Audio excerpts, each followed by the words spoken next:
Bem-vindo ao Livros com Bolo. Eu sou Ed Banfel e estamos lendo Crônicas de Limiar, volume 2, A Espada dos Dragões. Capítulo 4. Uma moeda pelos seus pensamentos. Quando entraram na taberna incandescente, as pessoas lá dentro que não tomavam banho há dias, talvez semanas, torceram os narizes.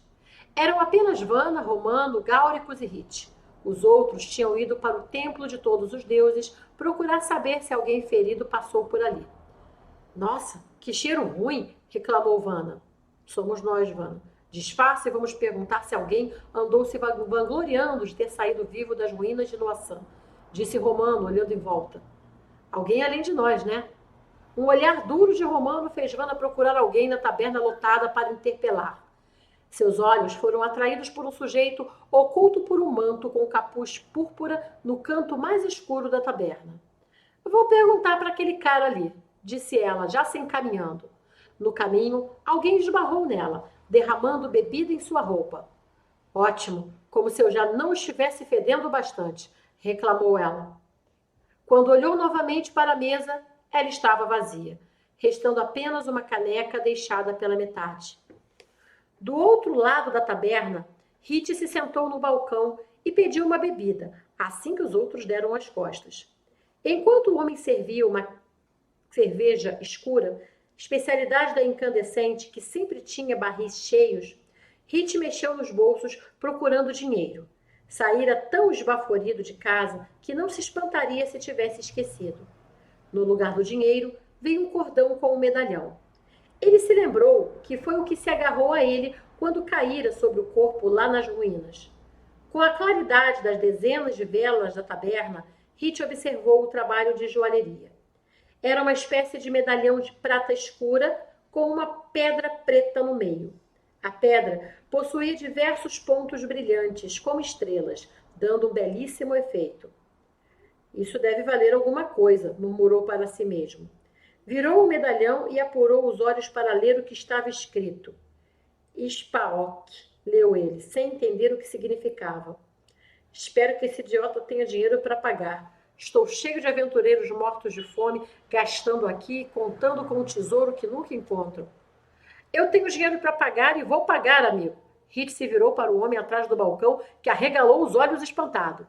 Hit tirou algumas moedas e colocou no balcão malcriadamente. Não sei o que me surpreende mais, ele saber o que eu estava pensando ou ele ter dinheiro. E foi quando Hit notou que o homem não movera os lábios. Hit levou a mão à boca lentamente, tamanha era a surpresa diante do achado, enquanto o homem recolhia as moedas e ia atender alguém do outro lado do balcão. Cerca de 15 minutos depois, os três amigos se encontraram num dos cantos da taberna. Não ouvi nada além de cantadas pouco inspiradas, relatou Vana. Também não tive sorte, disse Gáuricos com um suspiro.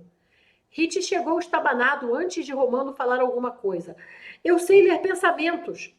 Droga, Hit, Romano repreendeu. Eu falei para você parar de beber. Mas cala a boca, bêbado, ordenou Gáuricos. Não nos atrapalhe. Qual o próximo passo? Podemos ver o que os outros conseguiram no templo, sugeriu Romano.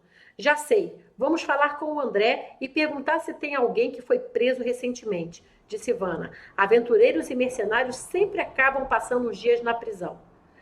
Eu não acredito. Gáuricos parecia muito espantado. É sério, insistiu Vana. Até nós já fomos presos aqui. 2 vezes, completou Hit. Não é isso, seus idiotas. E Gáuricos empurrou Vana e Hit levemente, tirando-os do seu caminho, enquanto marchou decidido entre a clientela da taberna, até chegar numa mesa onde 3 homens comiam e bebiam fartamente entre gargalhadas barulhentas. Gáuricos, o elfo garboso e elegante, bateu na mesa para chamar a atenção. Imediatamente fez-se silêncio naquele pequeno pedaço da incandescente. Onde estava Ariane? Quem? Perguntou sem muito interesse um dos homens que tinha uma barba mal feita. O elfo que foi com vocês até as ruínas da floresta há alguns dias. Vocês voltaram, ele não. Eu quero saber o que aconteceu e onde ele está. Um ruivo com uma tipóia no braço esquerdo tomou a palavra. Ele me salvou. Eu lamento que não tenhamos conseguido fazer o mesmo por ele. O que quer dizer? Os homens baixaram a cabeça como se estivessem envergonhados. O ruivo continuou.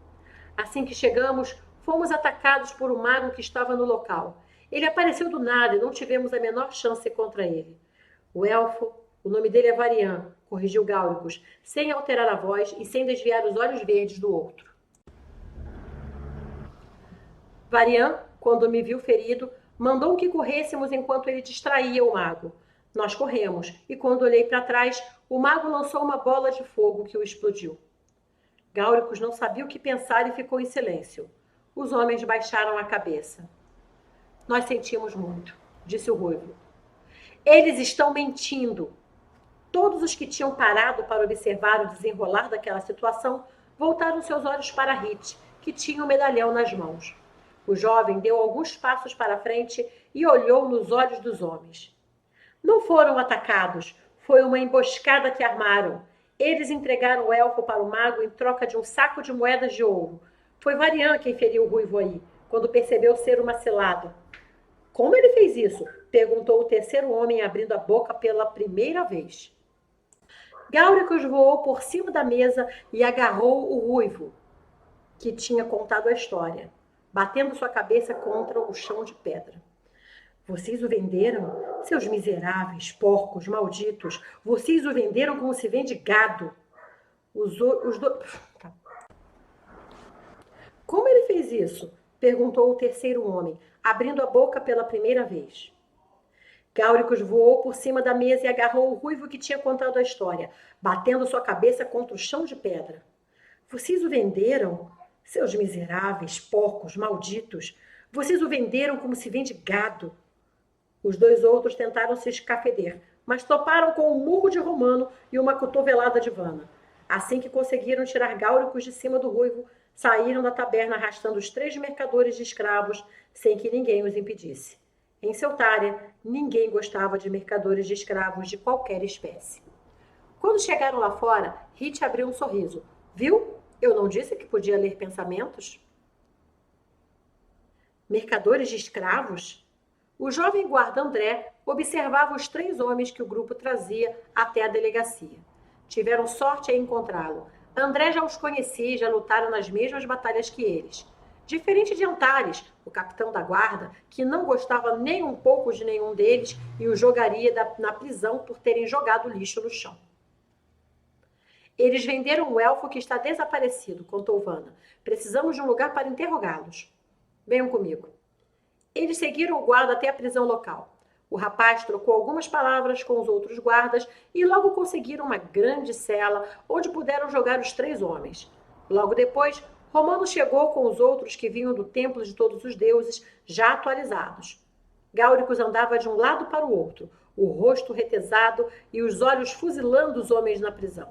Sobre uma mesa, André colocou os pertences dos homens. Encontraram moedas de ouro e alguns artefatos que o elfo trazia e que foram prontamente reconhecidos por Gáuricos. Muito bem, comecem a falar ou eu vou virar cada um de vocês do avesso, rosnou Gáuricos. Nós vamos bater nesses homens? Surpreendeu-se Peter Paul. Eles vendem pessoas, disse Joabe. Eu os chutaria até eles morrerem. Não precisamos bater em ninguém, senhores, disse Hit com um porte galante e um sorriso de conquistador. Vocês esqueceram? Vocês têm a mim.